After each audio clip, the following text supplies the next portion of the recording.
दोस्तों, एक स्टडी के अनुसार हम भारतीयों में कोविड के बाद सबसे ज्यादा लॉन्ग टर्म लंग डैमेज देखने को मिले हैं। मतलब कि भारत में जितने भी लोगों को कोविड हुआ था उन्हें उसके बाद कुछ ना कुछ लंग डैमेज तो देखने को मिल ही रहा है। और इतना तो आपने भी गौर किया होगा कि कोविड से पहले आप जितनी रनिंग कर पाते थे अब आप उतनी रनिंग आसानी से नहीं कर पाते होगी। तो चलो इस वीडियो में हम जानते हैं कि इस पोस्ट कोविड-19 स्टडी के बारे में। तो दोस्तों, ये स्टडी की गई थी वेलोर के क्रिश्चियन मेडिकल कॉलेज के द्वारा, जिसमें ये पाया गया कि हम भारतीयों में सबसे ज्यादा पोस्ट कोविड लंग डैमेज देखने को मिले हैं in compare to Europe and China. और स्टडी के अनुसार आप धीरे धीरे नॉर्मैलिटी की तरफ जा सकते हैं, पर ओवरऑल लाइफ टाइम के लिए आपके लंग्स पर कोविड का इम्पैक्ट पड़ेगा ही। तो दोस्तों, इस स्टडी को परफॉर्म करने के लिए कोविड के फर्स्ट वेव के 207 पर्सन सिलेक्ट किए गए, जिन पर 11 अगस्त 2020 से 14 जनवरी 2021 तक सुपरविजन में रखा गया। और इसमें वो लोग चुने गए जिन्हें कोविड से ठीक हुए लगभग 63 डेज यानी कि 2 मंथ हो चुके थे। तो इन्हें एग्जामिन करने के लिए पैरामीटर्स थे complete lung function test, 6 minute walk test, blood test और साथ ही में क्वालिटी ऑफ लाइफ असेसमेंट। और इसी के साथ डॉक्टर द्वारा पल्मोनरी फंक्शन टेस्ट भी किया गया, यानी कि DLCO diffusion capacity for carbon monoxide test, ताकि ये पता लगाया जा सके कि हमारे लंग एयर में से किस तरह से कार्बन मोनोऑक्साइड को अलग कर ज्यादा एफिशिएंसी से ऑक्सीजन को कंज्यूम कर सकते हैं। तो दोस्तों, इस DLCO टेस्ट के बाद डॉक्टर को ये देखने को मिला कि उन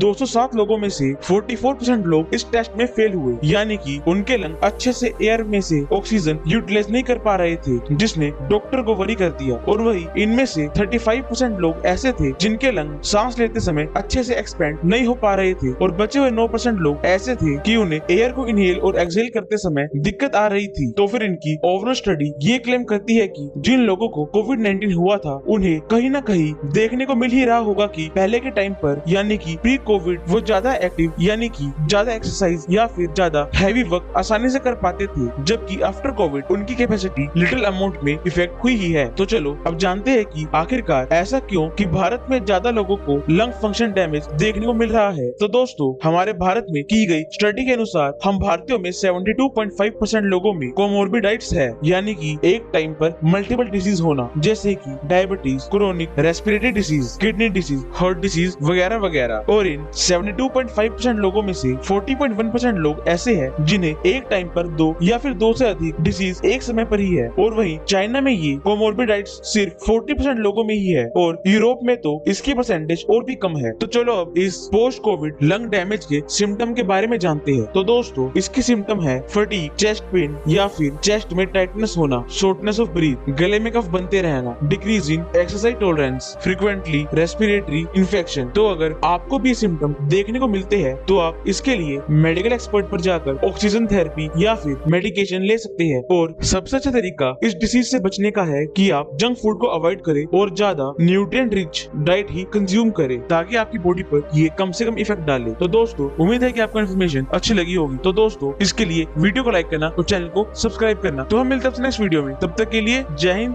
जय भारत।